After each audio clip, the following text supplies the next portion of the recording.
제목은 칼빈의 바울 해석에 관한 소고입니다. 존 바클레이와 존 칼빈의 저작에 나타난 은혜의 개념에 대해서 생각해 보고자 합니다.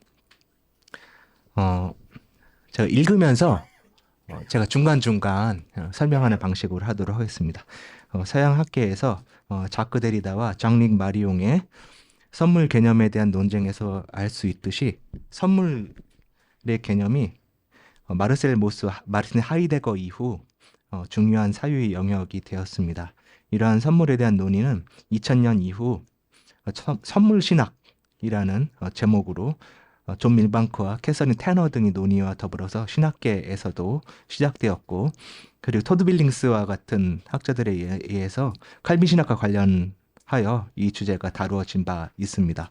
바울 학계에서 선물과 은혜에 대한 논의는 제임스 해리슨과 제임스 드실바가 사실 2000년대 초반에 논의한 것이 있지만, 사실은 가장 중요한 논의는 아마 존 바클레이의 논의일 것입니다. 그래서 제가 오늘은 이 논문에서는 칼빈, 존 바클레이, 바울 이 3자에 대한 좀 논의를 하고 싶습니다. 바클레이의 저작이 바울과 선물인데요. 사실은 왜 바울과 은혜가 아니고 바울과 선물이냐면, 헬라어에서 카리스는 증여라는 뜻이 있거든요. 은혜라는 뜻도 있지만 증여, 선물이라는 뜻도 있습니다. 그래서 바울도 사실은 은혜라는 뜻이기도 하지만 선물이라는 뜻 혹은 증여라는 뜻으로도 카리스라는 개념을 사용하거든요. 그래서 존 바클레이가 그의 저작의 제목을 퍼렌더 기프트라고 제목을 정한 것은 사실은 그 카리스라는 원래 헬라어 개념이 가지고 있는 그 의미를 좀 더 드러내기 위해서 이렇게 정한 것 같습니다. 존 바클레이가 이렇게 바울과 선물이라는 책을 낸 이후에 사실 이게 대작이었었거든요.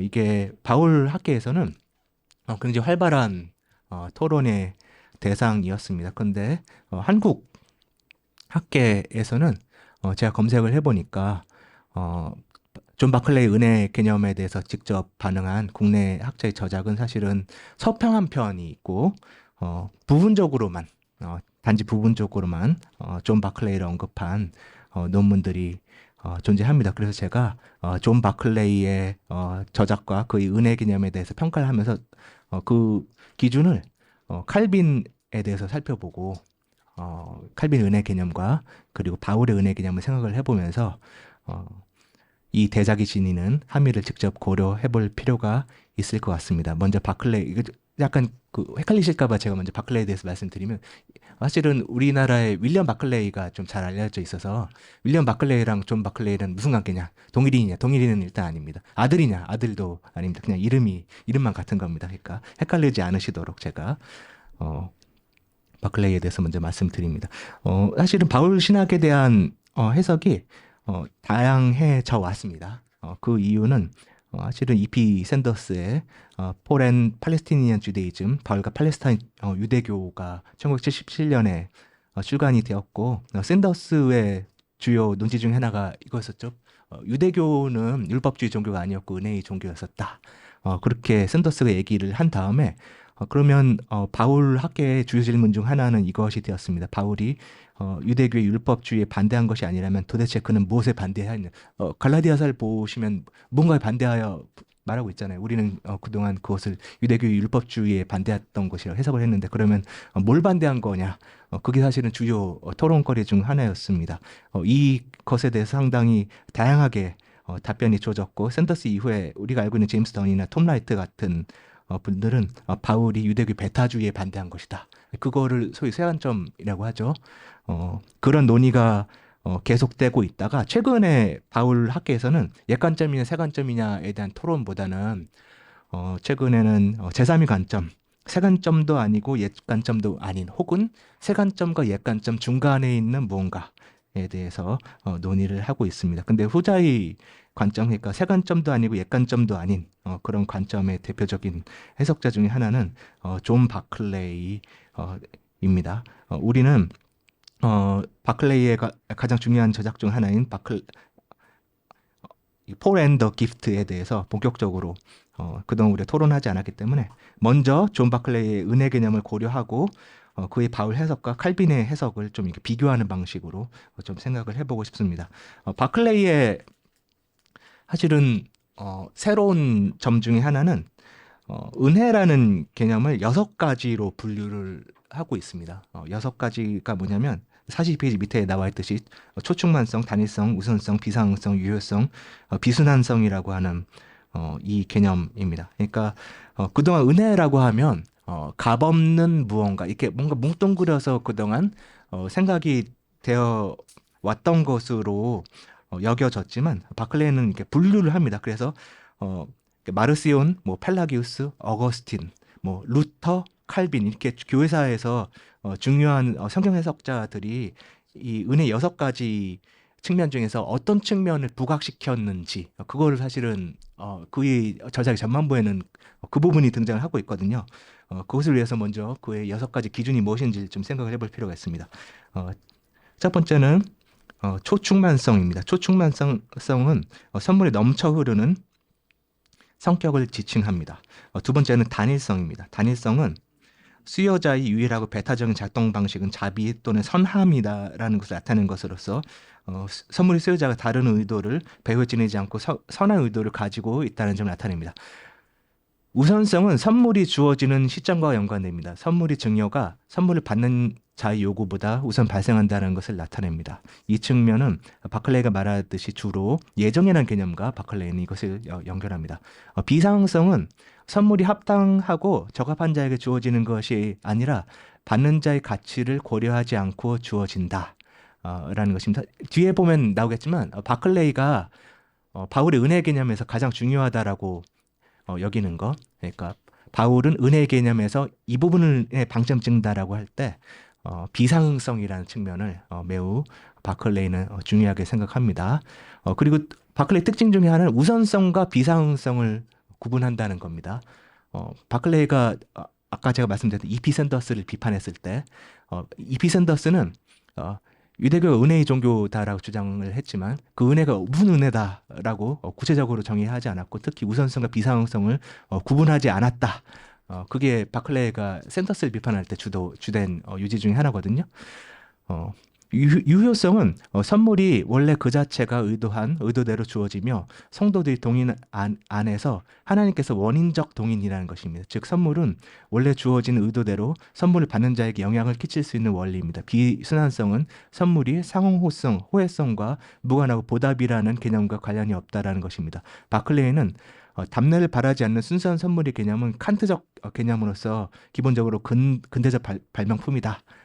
라고 그렇게 말합니다. 사실 이게 아시겠지만 마르셀 모스가 예전에 그렇게 얘기했던 거 사실 이 선물과 은혜의 이런 순환적인 측면에 대해서 계속 토론이 되어 왔고 바클레이는 어때 그것에 대한 연장선상이 있다라고 볼 수가 있습니다. 바클레이는 바울에 있어서 선물은 비순환성을 나타내지 않는다 라고 봅니다. 이러한 은혜의 개념을 설명하기 위해서 바클레이는 극대화라는 개념을 사용합니다. 이 개념은 정의 명확성의 수사적 또는 이데올로기의 이점을 내서 개념을 끝까지 또는 극단적으로 끌어 올리는 경향을 지칭합니다. 사실은 이 극대화라는 개념이 바클레이가 은혜라는 개념을 설명할 때 굉장히 특징적인 개념이거든요. 그런데 이걸 어떻게 번역할까? 극대화라고 하면 일단 한국어 번역으로는 극대화라고 되어 있습니다.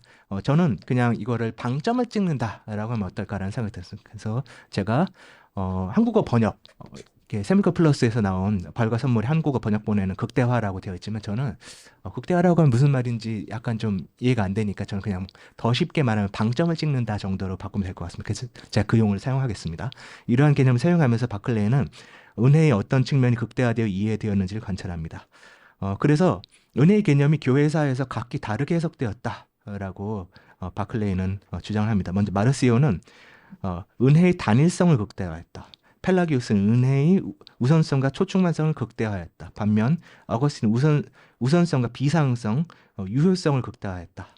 이렇게 말하면 이러한 은혜에 대한 새로운 정의에 따라서 바클레이는 제2성전 유대교가 언약적 신일주의로서의 제정에 따라서 은혜의 종교였다라는 샌더스의 주장에 관해서 은혜의 개념이 다양성을 통하여 이러한 주장을 극복합니다. 즉 샌더스의 주장과 같이 제2성전 유대교의 은혜의 속성이 분명히 존재하지만 은혜의 우선성과 비상성을 구분하지 못했고 모든 은혜의 속성이 비상응적 은혜는 아니라는 것입니다. 즉 샌더스는 언약적 신일주의에서 의 은혜 개념을 우선성과 비상응성을 구분하지 않고 이 두 가지 관점에서 조망하였습니다. 바클레이는 제임스 던의 바울 해석도 이런 관점에 따라서 비판합니다. 사실 던은 우리가 잘 알고 있는 그 던입니다. 갈라디아서에서 바울이 반대한 것은 이방인 개종자가 유대 교회 관점에서 요구되는 문화적 관점과 관련이 있다고 말한다. 즉 바울이 갈라디아에서 둔 초점은 다음과 같이 던을 설명한다. 갈라디아서를 역사적으로 특정한 맥락에 놓고 개인이 아니라 집단 관계에서 초점을 맞추고 바울이 유대교와 거리를 두지 않도록 주의를 기른다는 점이 던의 새로운 관점 읽기의 특징이다. 새 관점 읽기의 특징이다. 곧 던에 따르면 바울이 할례 반대한 이유는 행위의 의를 정립하기 위해서가 아니라 할례는 유대교의 정체성을 구현하고 표현하는 것이지만 이방인 개종자들에게 할례를 채택하려면 유대인 개종자의 지위에 이방인 특유의 정체성을 완전히 동화시키고 흡수해야 하는데 이는 유대교의 이데올로기적 민족주의적 제국주의의 한 형태라 할 수 있다. 이러한 점에서 던은 할례를 반대한 이유는 행위를 정립하기 위해서가 아니라 유대교 민족주의 혹은 베타주의 반대하기 위해서였다. 그게 일단 던의 특징이었습니다. 근데 바클레이는 근데 던을 비판하는데 던이 은혜의 한속성, 즉 은혜를 강조하고 있다고 봤다. 던이 여기서 주목하는 것은 은혜의 우선성이며 이것이 은혜에 관한 좋은 개신교 교리의 본질이라고 가정하고 있는 점이 현저하다. 이와 달리 바클레이는 바울이 은혜 개념에 대해서 다음과 같이 말한다. 그러니까 바클레이는 던도 샌더스와 마찬가지로 은혜의 우선성과 비상성 이 두 가지를 구분을 못하고 있다. 그게 비판의 초점이라고 생각을 할 수가 있을 것 같습니다. 바클레이는 바울의 은혜 개념을 이렇게 말합니다. 그리스도 안에는 신적 선물은 조건 없는 것이지만 무조건적인 것은 아니다. 그러니까 조건이 없다는 것은 사전 조건이 없는 것이지만 무조건적 후속 요구가 없는 것은 아니다.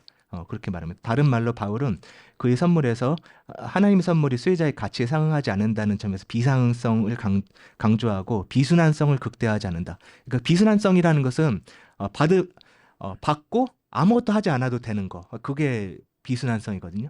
그러니까 바클레이의 주장에 의하면 바울의 은혜 개념은 비순환성이 극대화되어 있고 비상응성이 극대화되어 있고 비순환성은 방점이 찍히지 않는다.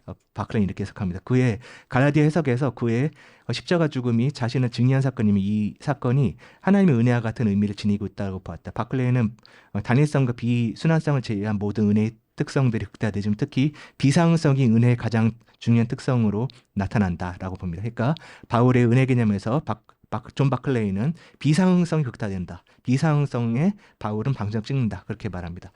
이 점에 대해서 로마서를 말하면서 이렇게 말합니다. 로마서와 갈라디아서 마찬가지로 은혜의 일치를 중심으로 구성되어 있다고 믿을 만한 증거가 있다면 로마서와 그 특이성이나 비순환성 은혜에 대한 필요성에 대한 반응으로서 신자들이 행위 중요성을 배제하는 방점 찍는다라고 가정할 이유는 없다. 바클레이는 로마서에서 바울이 은혜의 비상응성에 방점 찍는다라고 말하면서 다음과 같이 언급합니다. 46페이지 위에 부분입니다.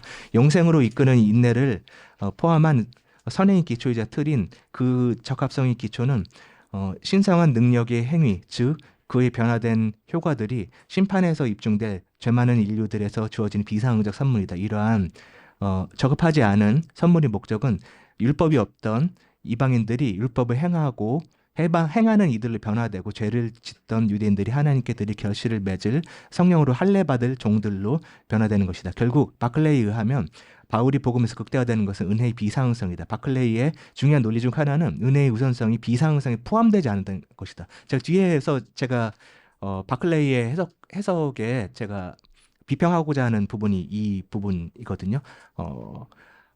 바클레이는 은혜의 우선성이라는 측면과 비상성이라는 측면을 굉장히 날카롭게 구분합니다. 근데 저는 이 두 가지가 겹칠 때가 있다. 제가 나중에 말씀드리지만 인간론적 비관주의가 나타날 때 은혜의 우선성과 비상성은 겹쳐질 때가 있다. 제가 이따가 말씀드린 그 부분은 그 부분입니다.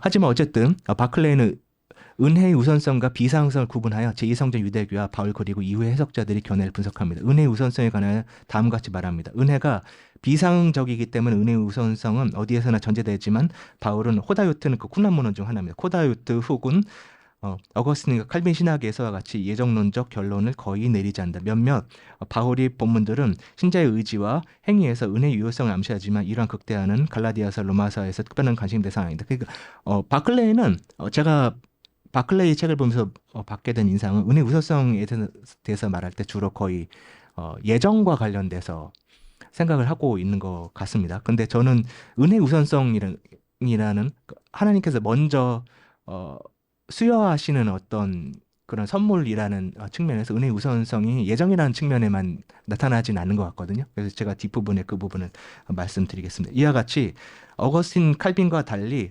바클레이는 로마서와 갈라디아서에서 은혜의 우선성과 유효성이 큰 관심의 대상이 아니라고 여긴다. 은혜의 우선성이 전제되어 있지만 칼빈과 같은 예정론적 결론 가운데서 은혜의 우선성이 이해되지 않는다고 여기며 은혜의 우선성 또한 로마서 갈라디아서에서 특별히 구체적으로 다뤄지지 않는다고 여깁니다.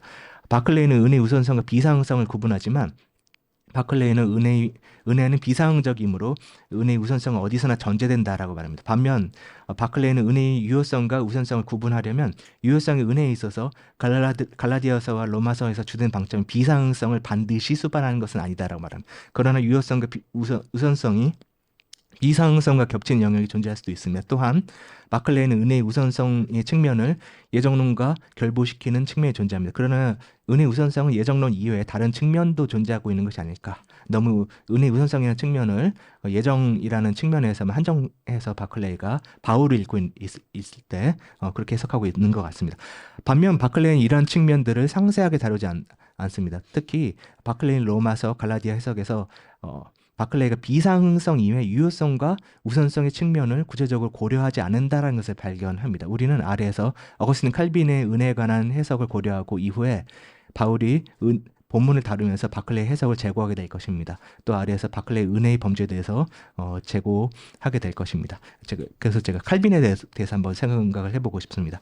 토드 빌링스에 의하면 칼빈의 견해에서 하나님에 대한 순종은 마지못한 순종이 아닌 자발적 순종으로서 하나님의 은혜에 대한 반응이다. 칼빈에게 있어서 하나님의 은혜는 하나님에 대한 감사의 원인이 되며 이웃에 대한 봉사에 대한 작용으로 이어집니다. 즉 칼빈에게 있어서 하나님의 은혜는 상호성과 자발성이 상호작용과 연관됩니다. 바클레이는 칼빈이 어거스틴의 은혜 개념이 뒤를 잇고 있다라고 여겨지기 때문에 먼저 어거스틴에 대한 바클레이의 평가를 간략하게 고려할 필요가 있습니다. 바클레이는 어거스틴에게 자격 없는 자에게 하나님께서 비상적 선물을 수여하신다는 것이 어거스틴의 은혜에 있어서 중요한 기초라고 여깁니다. 어거스틴은 펠라기우스와의 논쟁을 통해서 은혜의 개념에 대한 극대화를 덧붙입니다. 어거스틴에게 은혜는 공로보다 우선하며 죄인에게 주어지는데 이러한 우선성과 불일치에 대한 강조는 불일치는 비상성이라고 할 수 있을 것 같습니다. 어거스틴의 삶 전반에 걸친 은혜의 특징입니다. 또한 바클레이는 다음과 같이 덧붙입니다. 은혜의 유효성은 곧 행위 이전에 믿음이 초기 행위 자체로 그리고 믿음 행위 이전에 신자의 예정으로 소급될 것이다. 덧붙여 은혜의 유효성은 인내의 은사로 일생을 통해 앞으로 확장되어 자유로운 인간 행위자를 오직 하나님께만 귀속되는 효과적인 행동 연결고리로 끌어들일 것이다. 따라서 이 은혜는 시간적으로나 논리적으로나 선행하는 것이 되어 인간의 공로를 가능하게 하지만 결코 그것으로부터 말미암지 않는다. 어거스틴은 하나님의 은혜가 무상으로 수여되지 않는다면 그것은 은혜가 아니라는 것을 강조하는데 여기서 무상으로라는 말은 은혜의 극대화의 독특한 정점을 전달합니다. 즉 우선적이고 비상적이고 유효한 본질 이것을 어거스틴 무상 개념을 통하여 전달하고 있다. 그렇게 말합니다. 반면 칼빈은 그리스도 안에서 무상이 그리고 공로 없이 주어지는 하나님의 은혜를 강조하였습니다. 반면 바클레이는 은혜의 초충만성과 비상성을 강조하면서 수요 일방성을 이상화시킨 데만 칼빈이 관심을 두지 않았다라고 언급합니다. 칼빈에 따르면 바클레이에 따르면 칼빈은 어거스틴의 영향 아래에서 예정 및 택자의 견인에 나타나는 은혜의 유효성을 추적합니다. 칼빈은 일반 은총과 특별 은총을 구분합니다. 이 하나님의 일반 은총은 타락에도 불구하고 세상을 충만하게 하고 지탱하도록 구성되었으며 특정한 개인은 타락한 인간임에도 불구하고 특별 은총 즉 특별한 은사와 재능을 받았다. 바클레이에 의하면 칼빈은 하나님이 전능하심과 인간적 성취 무력함을 대조한다. 칼빈은 신자들이 행위가 비록 의로운 행위일지라도 항상 죄와 더러움을 얼룩져 있다라고 말한다. 바클레이는 다음과 같은 점을 지적한다. 이러한 불안정성 때문에 하나님의 은총이 다시 신자들이 행위를 받아들이는데 결정적 요소가 된다. 자비로운 아버지처럼 그분은 불완전하고 반쯤 완성된 심지어 결함 있는 행위도 기꺼이 받아들이시고 그리스도의 완전함으로 덮어주신다. 더욱 더 깊은 수준에서 보면 우리가 하는 일에서 진정으로 선한 것은 우리가 아니라 하나님의 산물이다.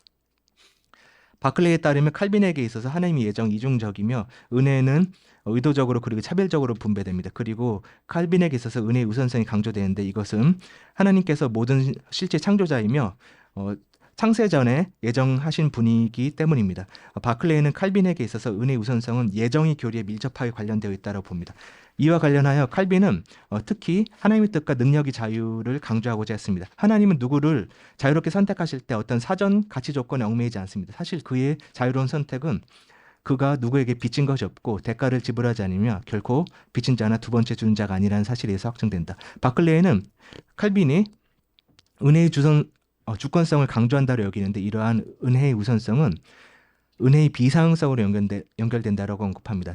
칭의에서 은혜는 받을 자격이 없는 자에게 주어지고 그래서 칭의는 오직 하나님의 은혜를 나타냅니다. 칼빈은 상화에 있어서도 신자의 행위의 가치는 그들이 실제로 행한 가치에 부합하지 않습니다. 바클레이에 따르면 칼빈은 루터와 대조적으로 신자의 여정을 진보, 성장 그리고 평생의 경주로 이해합니다. 칼빈은 순종의 필연성을 강조하면서 순종은 은혜의 원인이 아니라 결과라고 말합니다. 칼빈은 어거스틴과 같이 은혜의 유효성을 강조하는데 신자의 새로운 삶의 가치 있는 특징은 성령의 선물에서 말미암으며 신자의 행위의 가치는 전적으로 하나님께 속한 것입니다. 반면 바클레이는 칼빈이 믿는 자의 행위의 동의를 무료 여기는 단동설을 옹호하는 것이 아니라고 언급합니다. 오히려 칼빈은 신의 협력설을 피하고 칼빈이 하나님의 동인과 인간의 동인이 비경쟁적이면서 비분할적이라는 점에서 신자의 행위가 하나님의 것이며 동시에 신자의 것이라고 말합니다.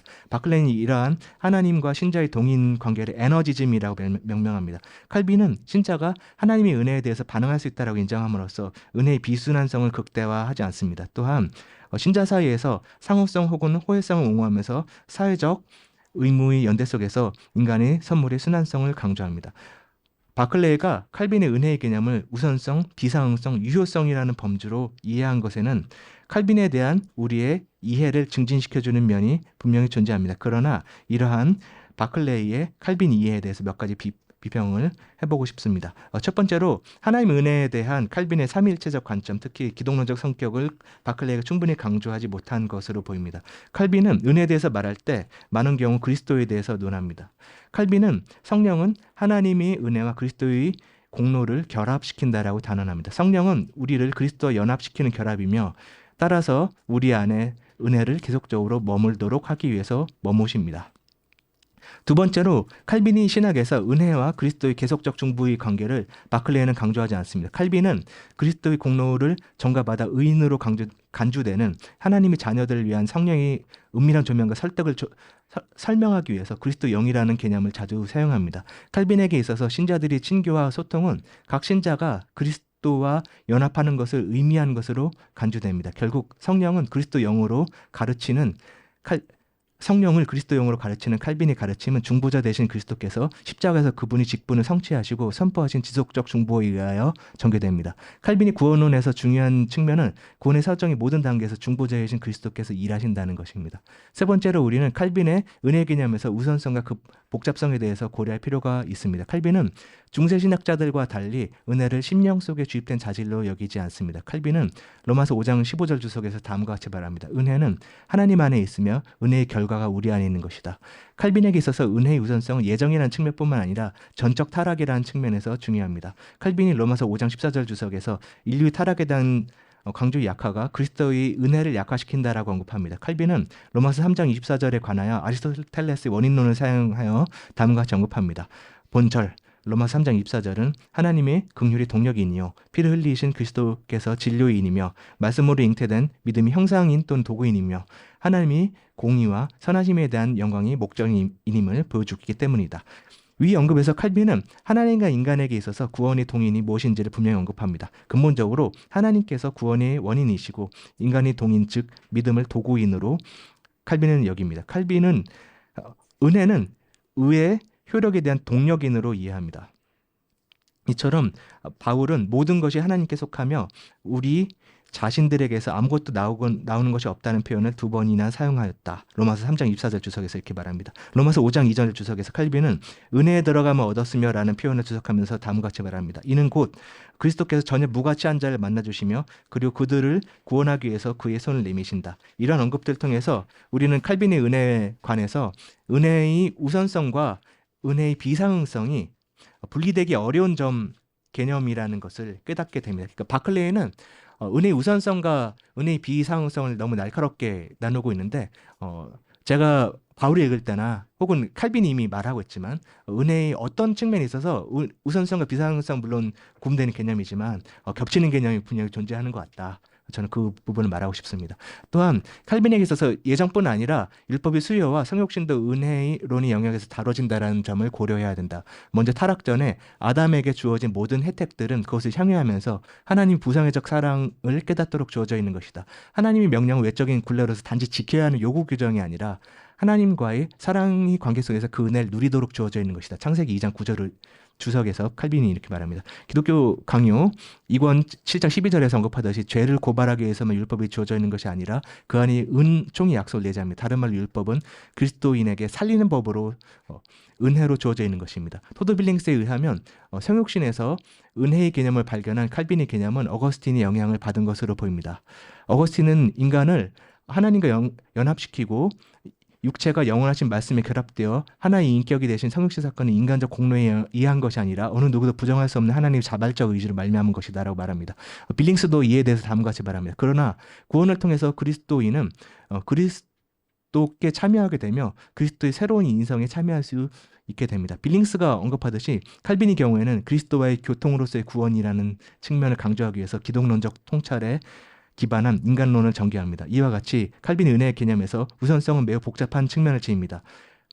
그런데 바클레는 이와 달리 우선성을 그냥 예정과 관련된 측면으로 너무 협소하게 정의를 내리고 있다라고 저는 생각했습니다. 요컨대 하나님의 은혜는 창세전부터 나타나기 때문에 기원이 견지에서 우선적 성격을 지니며 인간의 타락으로 인해서 행위로 구원을 이룰 수 없으며 하나님께 부여된 선행적 성격을 지닌다. 또한 율법의 수요로 인하여 살리는 법으로서 은총의 약속을 수요받았고 그리스도의 성육신으로 인하여 우리가 그리스도와 연합 가운데서 은혜로 받게 될 것에 대한 원형을 발견하게 된다. 우리는 이러한 전망 가운데서 다음의 질문을 제기하고자 한다. 그렇다면 바울은 어떠한가? 그렇다면 제가 읽은 바울을 좀 말씀을 드리고 싶습니다. 제가 읽는 바울은 여기서 4장에서는 굉장히 간략하게 언급을 했는데 그 방법론은 이렇습니다. 뭐냐면 일단 유대적 지형도를 살피고 바울 앞서서 선행하고 있는 어떤 유대 신학들의 지형도를 살피고 그 유대 신학 지형도에서 바울이 가지고 있는 은혜 개념이 어떤 신학과 공통점과 차이점을 지니는지를 생각을 해보는 거거든요. 근데 그 방법론에 따라서 제가 이렇게 바울의 은혜 개념을 해석했을 때, 그럼 바울의 은혜 개념은 칼빈 쪽에 가까운지 아니면 바클레이 해석 쪽에 가까운지를 좀 제가 생각을 해보고 싶습니다. 우리는 아주 간략하게만 근데 제가 썼습니다. 우리는 바울을 검토하기 앞서서 두 가지 유대 문헌에서 은혜 우선성과 비상성의 측면을 고려하고 이후에 바울이 범주들과 바울을 고려할 것입니다.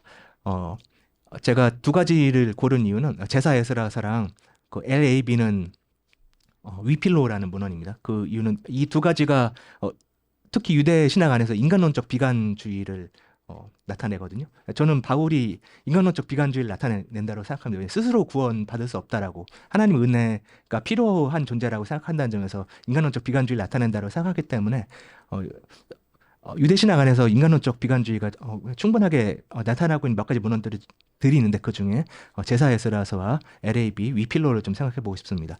근데 제사 에스라서는 근데 바울이랑 좀 다릅니다. 왜냐하면 그냥 간단하게 말씀드리면 제사 에스라서는 인간의 마음속에 악한 마음이 있다. 그래서 이스라엘이 실패한 것이다. 그렇게 말하면서도 다른 한편으로는 그럼에도 불구하고 인간에게 악한 성향이 있지만 선행을 선택할 수 있는 능력도 동시에 존재한다라고 하는 측면에서 충분하게 제가 생각할 때 충분하게 인간은 바울처럼 인간론적으로 비관주의는 아니라고 생각합니다. 제사에서라서는 그렇다는 거죠. 근데 반면에 바울의 인간론적 비관주의는 위필로와 가장 유사한 것 같습니다. 제가 위필로 부분만 읽겠습니다. 이스라엘에서 반복된 실패에도 불구하고 주어지는 하나님의 계속적 자비하심이 초점에 주어진다. 위필로에서 불순종한 이스라엘의 자격 없음과 이것에도 불구하고 그 백성을 포기하지 않으시는 하나님의 은혜를 강조하기 때문에 바클레 연극과 같이 비상성이 극대화되는 것을 여길 수 있다. 반면 은혜를 주신 시점에서 하나님의 선물의 선행성도 강조되기 때문에 우선성도 함께 극대화된다. 우리는 위필로에서 이스라엘 실패와 죄악이라는 측면에 있어서 은혜의 우선성과 비상성이라는 두 주제가 서로 완전히 구분되지 않으면 겹쳐져 있다는 점을 발견.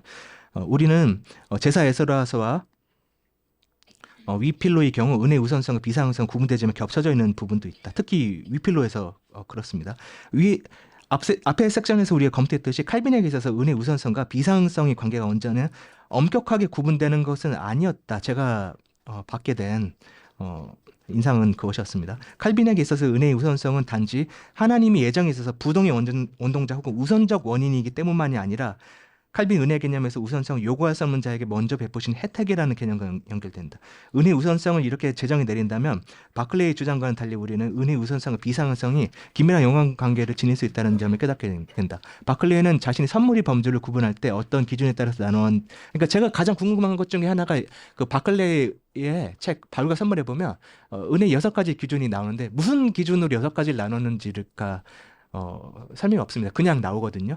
그래서 제가 그 범주에 대해서 처음에 범주를 구분할 때 그 범주 구분에서 좀 더 생각할 부분이 있지 않았을까라는 그 취지가 제가 지금 말씀드리는 것입니다.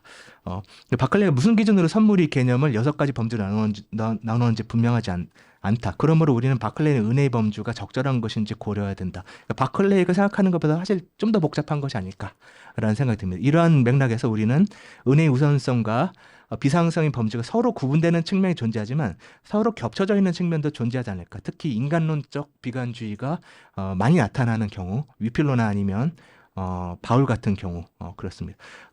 그래서 저는 새로운 기준을 하나 말씀드리고 싶은데 그건 소요성이라는 기븐니스라고 하는 그러한 기준을 한번 생각을 해보고 싶습니다.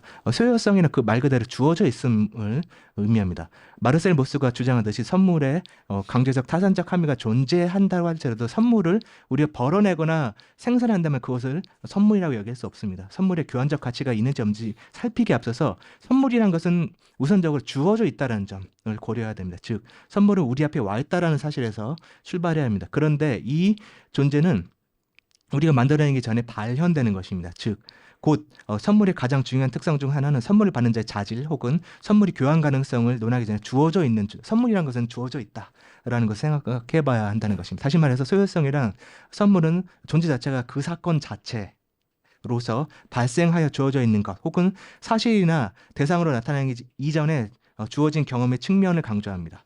소유성은 선물이 받을 자격이 있는 자와 없는 자를 구분하기 이전에 이미 주어져 있는 측면을 고려하기 때문에 비상성 혹은 상응적 측면과 연결되며 선물이 주어져 있으면 선물 받는 자의 받으려는 혹은 벌어들이려는 시도보다 우선하기 때문에 우선성의 측면과도 연결됩니다. 필자의 견해로는 칼빈의 바울 해석은 우선성과 비상성은 구분하고 있지 않지만 이 해석이 제가 생각했을 때는 그렇게 틀린 해석은 아니라고 생각합니다.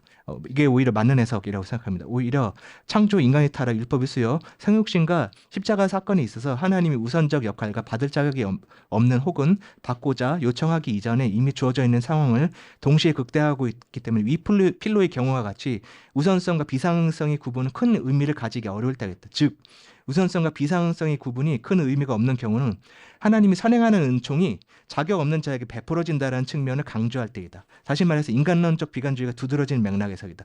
오히려 이 두 가지 측면을 한 가지 범주로 고려했을 때 우선성과 비상성이 엄격하게 구분되는 범주가 아니라는 어떤 경우에서 인간론적 비관주의가 두드러지고 있을 때 이 두 가지 범주가 엄격하게 구분되지 않는다 라는 것입니다. 소유성은 서구학계에서 선물의 논의에서 매우 중요한 범주로 간주되는데 바클레이가 이 범주를 논의하지 않는 것은 흥미로운 현상으로 보입니다. 우선성과 비상성을 구분했기 때문에 나타난 흥미로운 현상 중 한 가지는 바클레이의 필로 해석에서 발견이 됩니다. 바클레이는 필로를 알렉산드리아의 필로입니다. 유대 저자죠. 은혜의 우선성을 극대화한 대표적인 인물로 여기는. 왜냐하면 필로는 하나님께서 세상에 최초의 원인이라는 측면을 극대화하기 때문입니다. 반면 필로에게 있어서 선물은 그럴 만한 자격이 있는 자에게 주어집니다. 이러한 바클레이의 관찰은 선물이라는 측면에서 필로는 하나님을 제1원인으로 여기고 있기 때문에 설득력 있는 측면이 있습니다. 그러나 필로는 선택의 원인은 하나님께만 있지 하나님께는 받을 자격이 있는 이들을 선택한다. 그러니까 필로의 선택의 개념은 그거거든요. 필로는 물론 당연히 기독교인이 아니기 때문에 유대인입니다. 그것을 감안하고 들어주시기 바랍니다. 필로는 선택의 원인은 하나님께 있지만 받을 만한 자질이 있는 자들을 선택한다. 그게 기본적인 필로의 아이디어거든요. 그러니까 필로의 저작에서 하나님께서 우선적인 원인이라는 점에서 은혜 우선성이 극대화되는 측면이 존재하지만 그러나 인간의 자질이 은혜를 받기 위해 선행한다는 측면에서 은혜의 우선성이 동시에 반감되고 있는 것이 아닌가. 그렇다면 바클레이의 기준에 따르면 지금 필로도 은혜의 우선성이라는 그냥 은혜의 우선성 예정 제일 원인 부동 운동자 그렇게 되어 있기 때문에 우선성이라고 이게 사실은 약간 좀 다른 범주가 필요한 것이 아닌가라는 그런 생각이 듭니다. 즉 신적 원인에 대한 인정과 선택에 있어서 자질의 중요성이라는 두 가지 상반된 측면이 등장하는 것이 필로 사상의 특징이다. 여기에서 전자가 후자에 비해서 신적 원인이 인간의 자질에 비해서 우선한다 할지라도 후자의 측면과 함께 등장하기 때문에 바클레이의 정의상 은혜의 우선성이 극대화되기 어렵다. 그렇게 생각합니다. 이런 문제의 원인은 범죄 모호성 혹은 혼동으로 인하여 발생하고 있다라고 생각합니다. 바클레이는 은혜의 시점에 대한 범죄인 우선성을 예전과 관련된 부분으로 좁게 정의를 내리면서 전적 타락과 관련된 측면에서 은혜의 우선성을 표현하고 있는 범죄를 비상응성을 제외하고 고려하지 않습니다. 전적 타락과 관련된 바클레이의 범죄는 대체로 비상응성에 한정됩니다.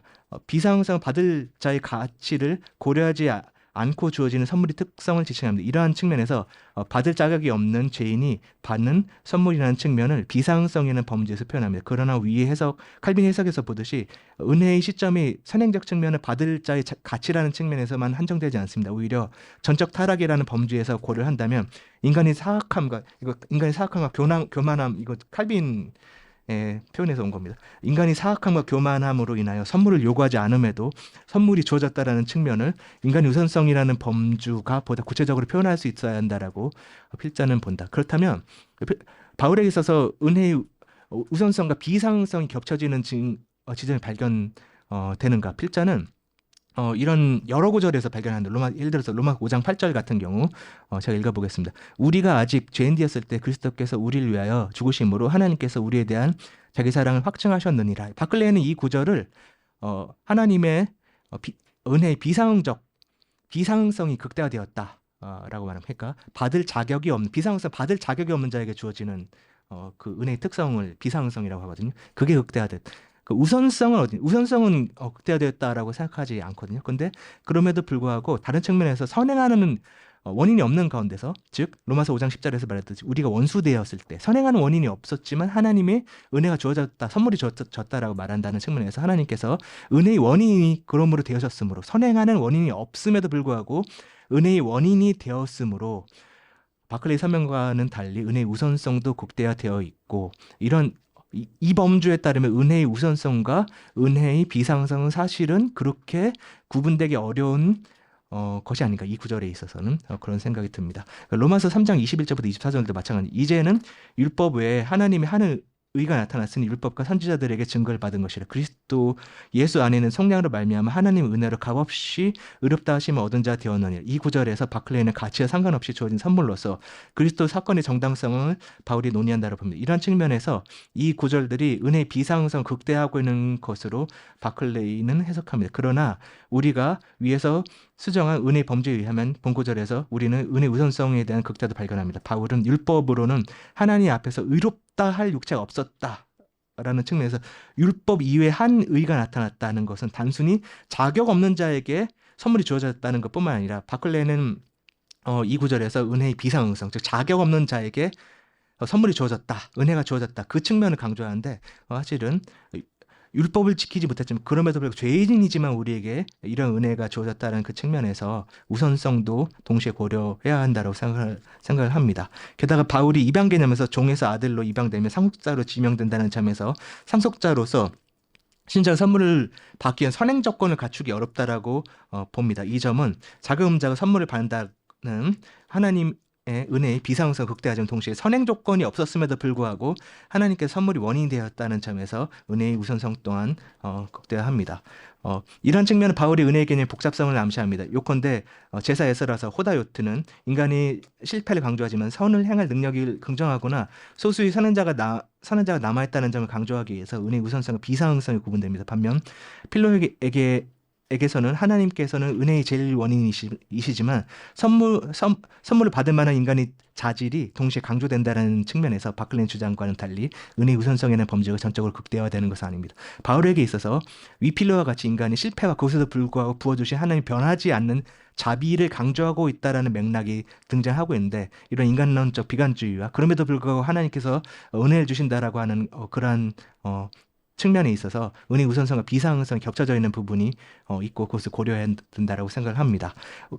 우리는 본글에서 칼빈의 은혜 개념을 검토하면서 은혜의 개념의 복잡성을 고려하였습니다. 우리는 칼빈 은혜 개념에서 항상 우선성과 비상성이 전적으로 구분되는 요소가 아니라는 점을 고려하였습니다. 칼빈의 은혜의 우선성의 개념이 항상 예정과 관련되는 것이 아니라는 것을 보았습니다. 오히려 칼빈 은혜의 개념은 창조, 율법, 성육신의 측면에서 다양하게 나타나며 은혜 우선성을 선행하는 자질이 없는 죄인들에게 베풀어진다는 점에서 비상성과 우선성이 겹쳐진다는 측면을 보았습니다. 우리는 제 에서라서 호데로트와는 달리 위필로와 바울에서 은혜의 우선성과 비상성이 겹쳐져 있다는 점을 언급하였습니다. 우리는 필로의 경우를 고려한다면 은혜의 우선성이 언제나 하나님이 제1원인과 주권에만 한정되는 것이 아니라 비상성과 우선성이 겹쳐져 있는 선물의 속성을 소요성이라고 정의를 내렸습니다. 소요성은 주어져 있음을 나타내며 특정한 사건 이전에는 주어져 있는 경험을 나타냅니다. 이런 관점에서 우리는 바클레이 제가 받는 인상은 이렇습니다. 바클레이는 왜 우선성과 비상성을 항상 구분하는가? 우선성은 거죠. 하나님께서 선행 조건이 없지만 하나님께서 먼저 주셨다. 그것이 우선성. 그리고 비상성은 우리가 상응하는 자질이 없지만 그럼에도 불구하고 자격 없는 자에게 주신 하나님이 이 두 가지 측면이 사실은 겹쳐져 있는 것이 아닌가. 바울에게 있어서 바울처럼 인간론적 비관주의가 극대화되고 있는 맥락에서는 이 두 가지 측면이 겹쳐져 있는 것이 아닌가라는 그런 생각이 듭니다.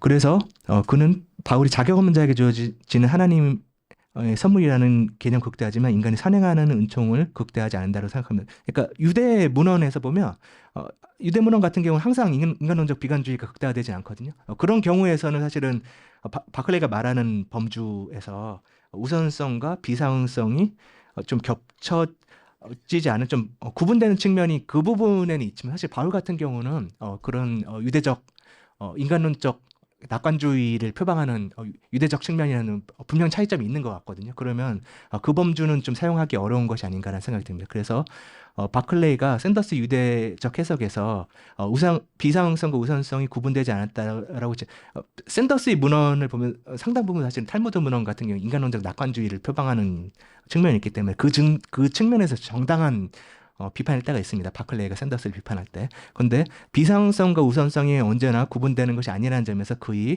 은혜의 범주를 제고할 여지가 있습니다. 하나님의 은혜는 넘쳐 흐르는 것이고 자격 없는 자에게 주어진 선물한 점을 바클레이는 바르게 강조합니다. 반면 신자가 선을 행할 능력이 없을 때 하나님이 선행하는 은총이 주어졌다라는 은혜의 시작 지점에 대한 바울의 가르침은 바클레이에서 바울의 은혜 개념에서 극대화된 개념으로 소개되어 있지 않은 것 같습니다. 그래서 제가 결론적으로 말씀드리면 바클레이의 바울의 은혜 해석과 칼빈의 바울의 은혜 개념에 대한 해석 중에서 저는 제목이 사실 이거였거든요.